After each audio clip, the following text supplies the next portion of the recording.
All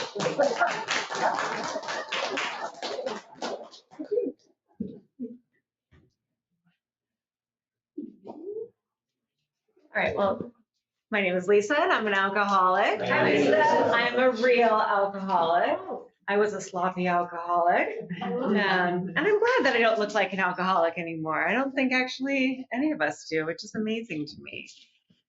So I started drinking when I was 15. And the first time that I drank, I got drunk.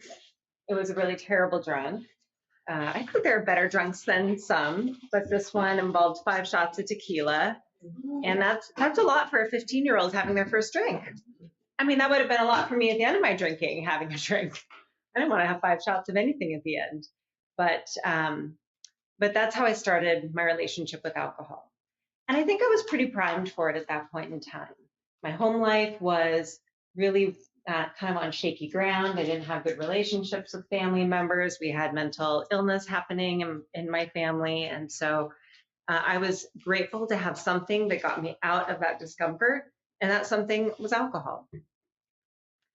I wasn't really good at getting alcohol on my own. I did manage to get a fake ID to buy cigarettes.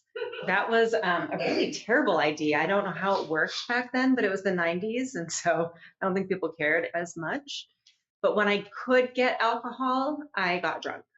And we being my friend and I would water down her dad's liquor cabinet, just measuring, okay, where is it at now? We're going to drink, so we're going to water it back up. I mean, if he was any good drinker, he would have known.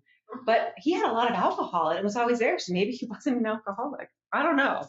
But that's how I drank. I did have friends drive me home from high school because I was drunk at assemblies when I shouldn't have been. And so when I flunked my senior year of high school, it actually wasn't mostly from alcohol. I did dabble in a fair amount of different drugs in high school as well, and that's really what I think took me out. But I flunked my senior year, and that was really hard to go through. I decided to go into rehab because I thought that I was going to die if I stayed using the way that I was using and drinking the way that I was drinking. And when I was in rehab when I was 18, some Alcoholics Anonymous members brought a meeting to the treatment center, thanks to our treatment committee. And now I know it's our treatment committee. Then I just thought it was a meeting and part of what we did.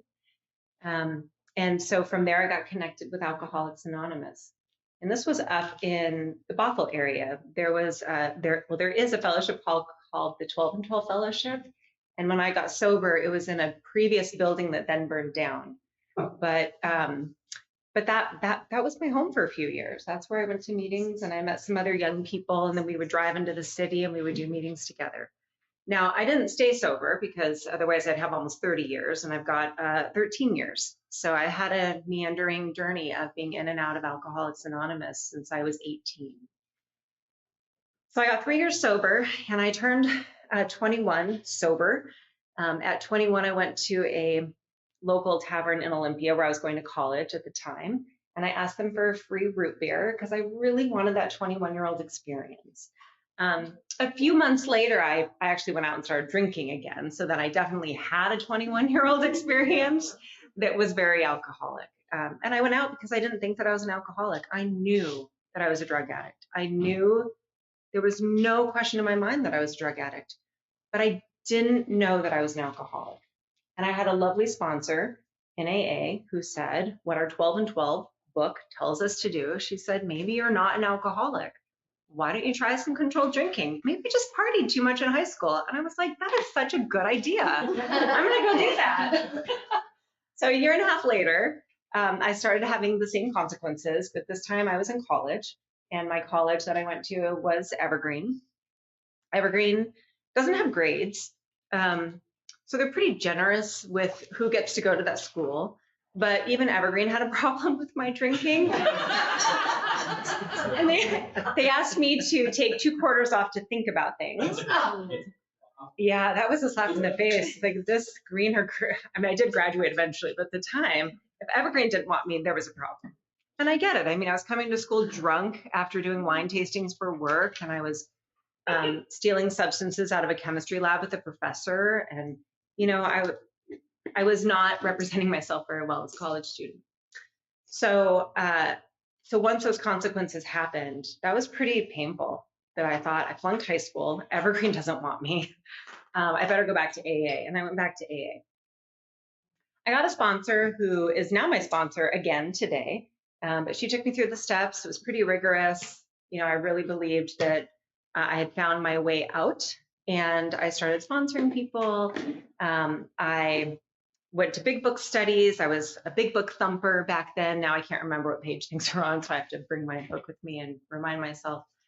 And life was good. I ended up my last year of college. They took me back slowly. I had to prove myself, and then they let me come back full time. I traveled to Costa Rica sober. I went to meetings there, and life was great until I got back. And I mentioned this round of my sobriety because, well, it's part of my story. But when I got back, I noticed that things changed. I wasn't even gone a full half year, and things were different. My social network with friends had changed. The people that I was spending time with, they were hanging out with other people who hadn't gone away for, half a year. And I started feeling lonely in AA. There weren't a lot of young people then. I don't think there's a lot of young people now, but I was in my early 20s then, and I was lonely.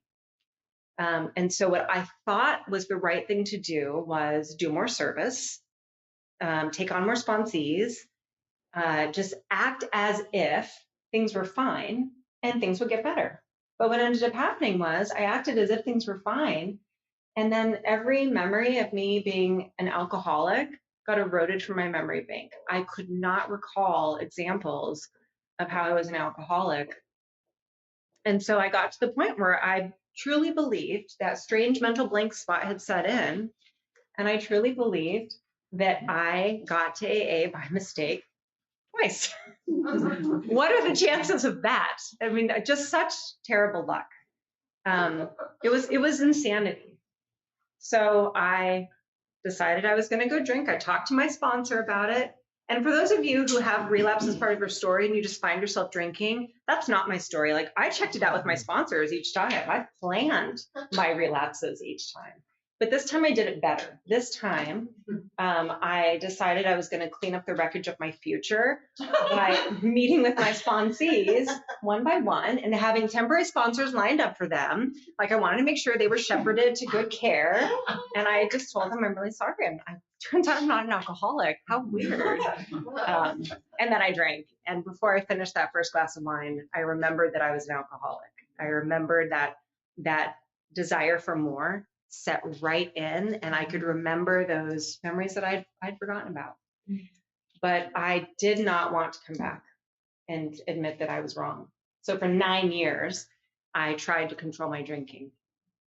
I don't often meet somebody like our previous speaker who did a religious move to try to control their drinking, but I did. And so I love that, only I became Catholic.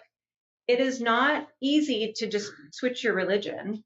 It takes, at least not to that religion, it takes months and months of classes that you have to go to. And the reason that I chose that religion was that I thought AA had it right with the spirituality.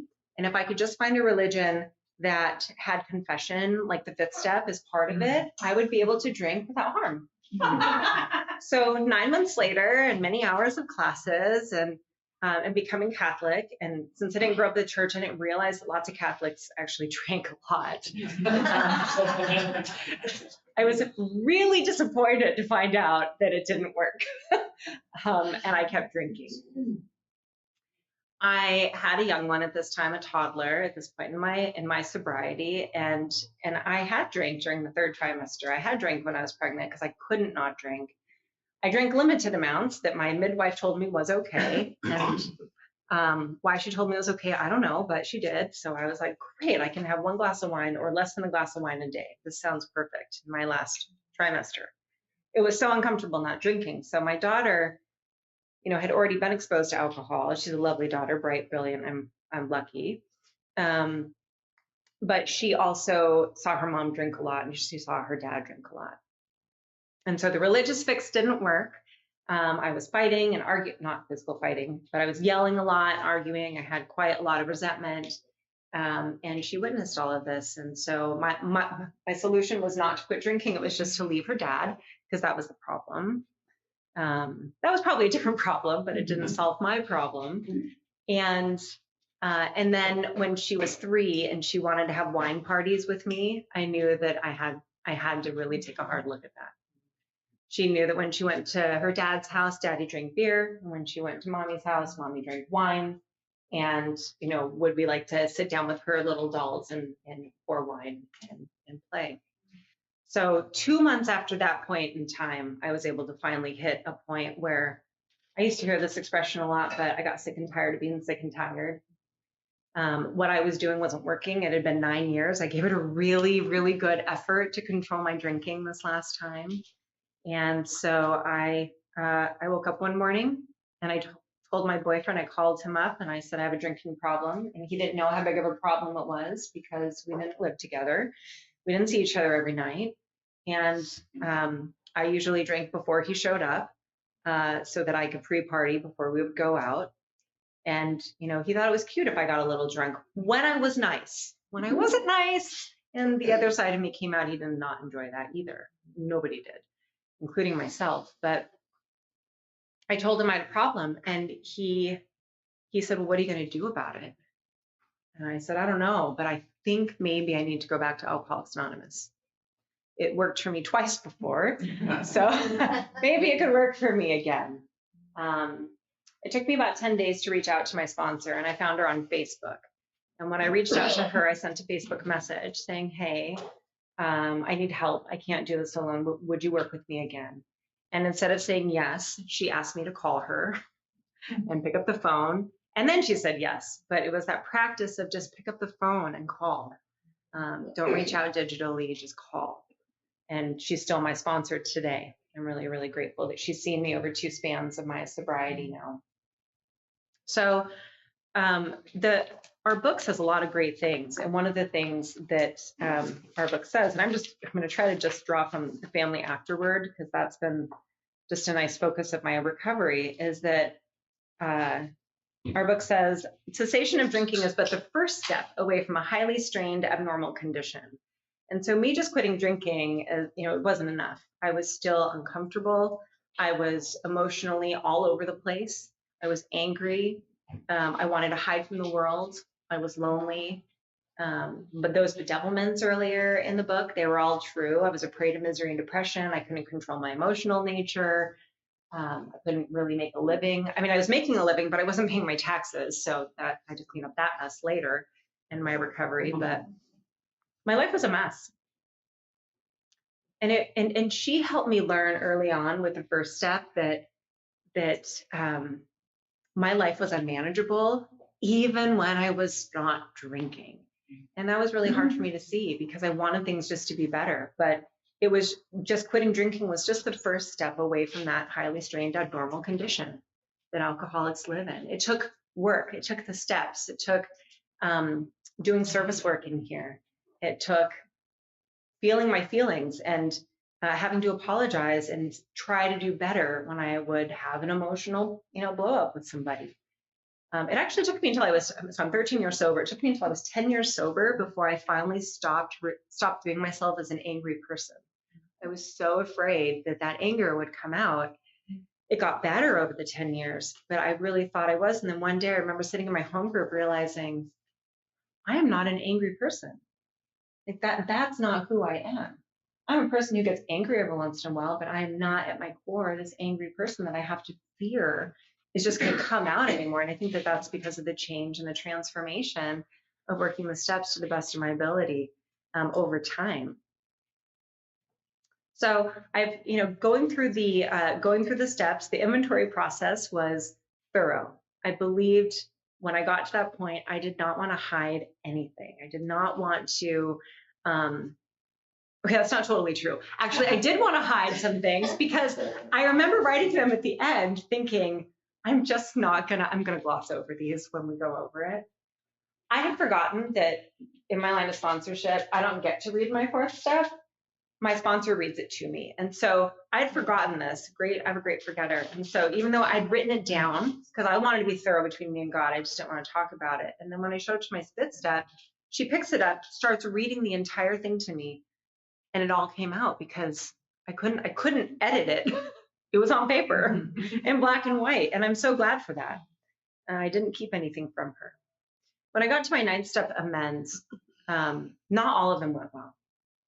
I had a friend that I approached from college, and I thought for sure she would understand. And I approached her to make amends, and she said, "I am so tired of you coming to make amends for things. I'm so tired of you apologizing and telling me what you're going to do differently. And then time goes by and you do the same thing. I don't want to hear your amends." And so I didn't get to make them. I haven't heard from her since then. But I wait in readiness so that if there ever comes a point in time and I run into her at the airport or somewhere and she's open to my amends at that point in time, I am ready to make them.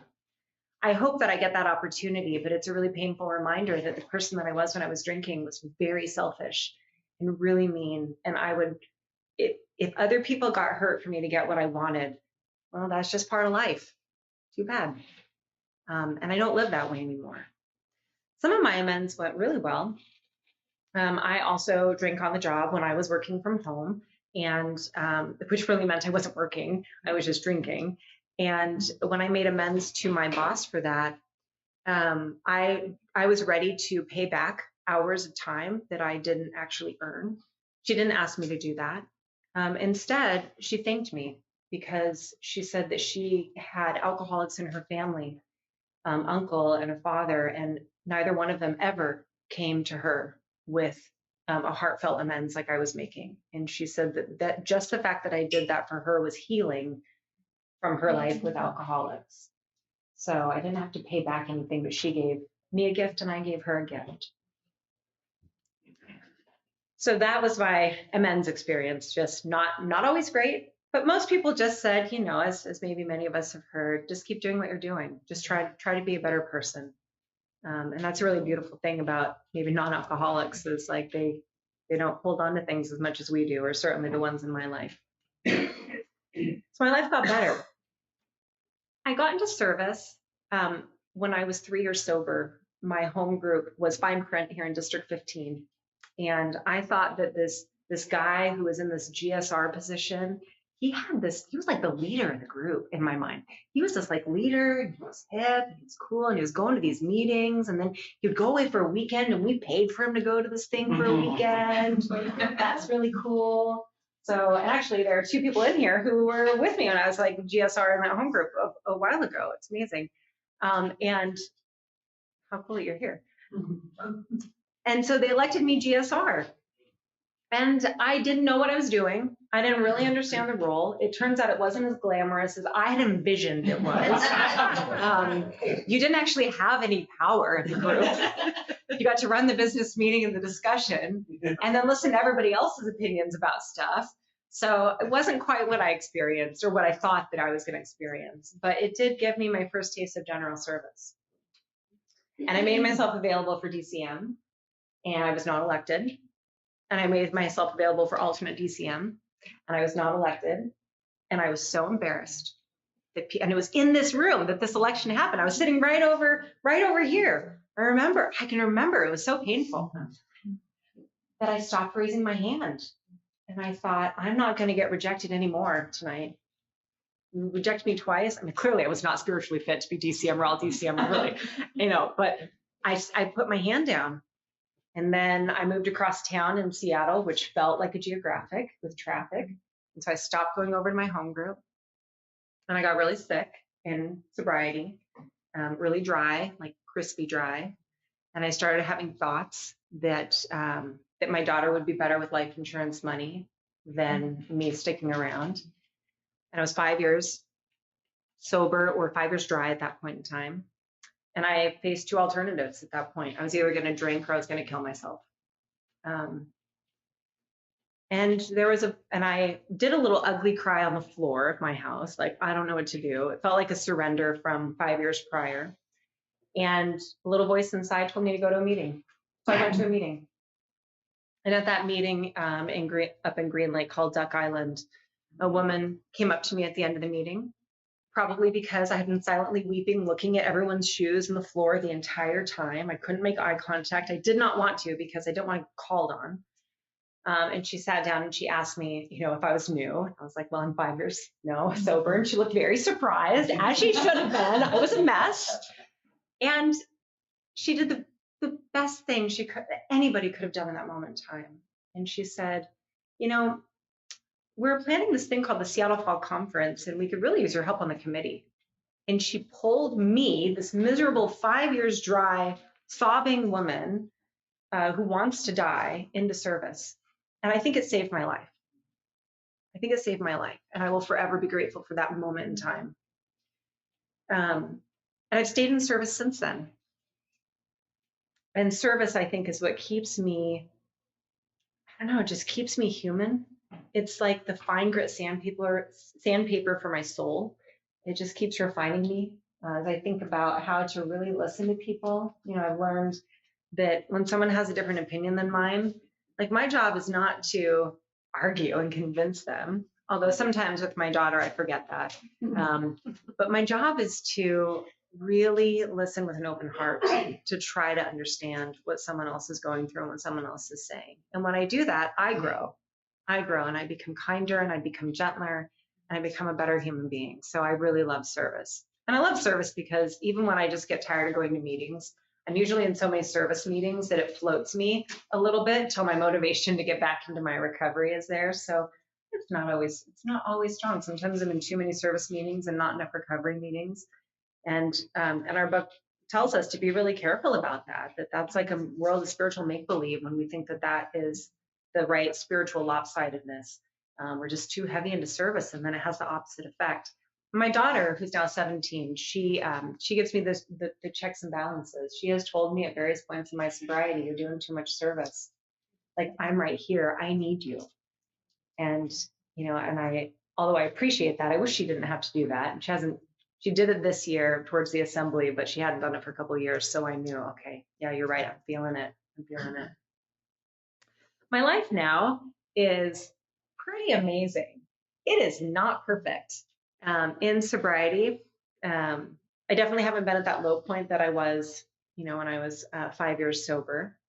I have grown closer to my daughter. When our book tells us that the head of the house has spent years in pulling down the structures of business, romance, friendship, health, and these things are now ruined or damaged, it says it will take time to clear away the wreck. Though old buildings will eventually be replaced by finer ones, the new structures will take years to complete. Years. And that was my experience. My relationship with my daughter got better when I got sober, but I was still so angry in those early years. She saw a lot of that. And she was afraid of my anger. She was afraid when I would yell. She's not afraid of that anymore. Like, she's not afraid of that. I'm not afraid of that.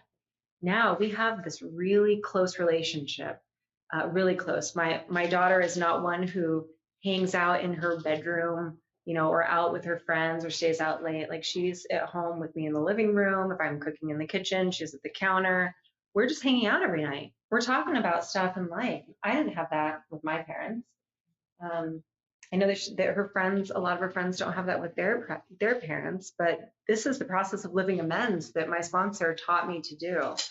To put my phone down, to be present, to be focused, to make those amends, because when she was younger, I wasn't well enough to live that life of connection where I can be happy, joyous, and free. She can be happy, joyous, and free in that relationship, and we can go through life together. So now, I get that evidence. It says that our kids will let us know somehow when they see us, when we've grown, and she definitely has, and I feel really lucky for that. I've gone through layoffs in recovery in the past few years, 3 different times. It gets easier. When you get laid off, you're like, okay, I know what's coming now. All right. And I haven't had a drink over that. I had a relationship where I was going to get married and things came up where my gut was telling me this isn't right. And it was the hardest relationship decision I had to make in recovery. My sponsor was there for me. I didn't have to drink during that period of time. My home group was there for me. I've gone through, deaths of family members and a suicide of a sponsee. I didn't have to drink on those circumstances. So life is good, even when it's not great. It's still good. I have a connection with a higher power that gives me, intuitive thoughts when I'm connected about how to proceed and do things in life. And generally, it works out pretty well. And when it doesn't, I just realize, oh, that's probably my addict that's like I'm listening to, and that wasn't super helpful. Maybe I should check things out with my sponsor again. But I'm happy today. And this is what our book talks about, is that when we go through this process, we have this transformation, this spiritual awakening that happens where we have enough change in our thinking and our actions that will be sufficient for victory over alcohol. And whatever that level is, changes for me from year to year and from season to season. Sometimes what has worked works until it doesn't work. And then when it doesn't work, I start to get a little restless and a little bit irritable and a little bit more discontented. And that just tells me it's time for me to level up my spiritual toolkit. It's time for me to do something different so I can pay a different level of attention, maybe adjusting my meditation practice, which really, if I'm honest about my meditation practice, is like the quiet moments that I have where I'm not closing my eyes and setting that dedicated time, but I'm just pausing and I can connect with my higher power. For me, that is my practice. But sometimes I actually need to go to a weekend retreat and focus in and grow, or do something more deliberate. But I can make those adjustments and grow. I don't try to rest on my laurels anymore, on my past accomplishments. I think that one of the greatest gifts of being sober in Alcoholics Anonymous is the friendships that I've made here.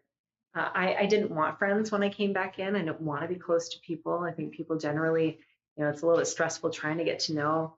There's a lot of people to get to know, and how do you go about doing that? But I have found myself to form really close relationships with people in Alcoholics Anonymous. And those relationships are greater than anything that I've had in my drinking days. The closeness, the language we share, the common ground of wanting to grow spiritually, it's amazing. And then connecting with folks who do service work and have that service heart and just want to give of their time. Wow, that's amazing. I like doing that. And I love being surrounded by people who want to do that. It's kind of like sharing a hobby. And the hobby is giving to others. Our book says that we will, giving rather than getting will become the guiding principle of our lives. And that is definitely true for me. I do try to give to others. I do try to see what I can contribute rather than what I can get and walk away with. And the more that I do that, the more I receive. It doesn't even make sense to me sometimes how that relationship works, but I am much more happy here in recovery now when I'm giving to others than when I was trying to selfishly take and stomp on other people in my drinking days. So I'm super grateful that we got to hear from our last speaker with 17 days sober, because I would not have had the courage to come up here and share my story at that point in time. I think I was barely even getting to my second meeting at that point in time, and not talking. But I'm grateful for the opportunity to sponsor women and help them recover, and just pass on what was passed on to me. It's a little bit of insurance in my own sobriety, and it keeps me grounded in really what we're trying to do. All service, other levels of service aside, that one-on-one connection makes life pretty worthwhile and meaningful. So thank you so much for asking me to be here and to share my story. I hope you now know that I am truly one of us. I am a drunk, and we just clean up when we get sober. So that's all I've got. Thank you.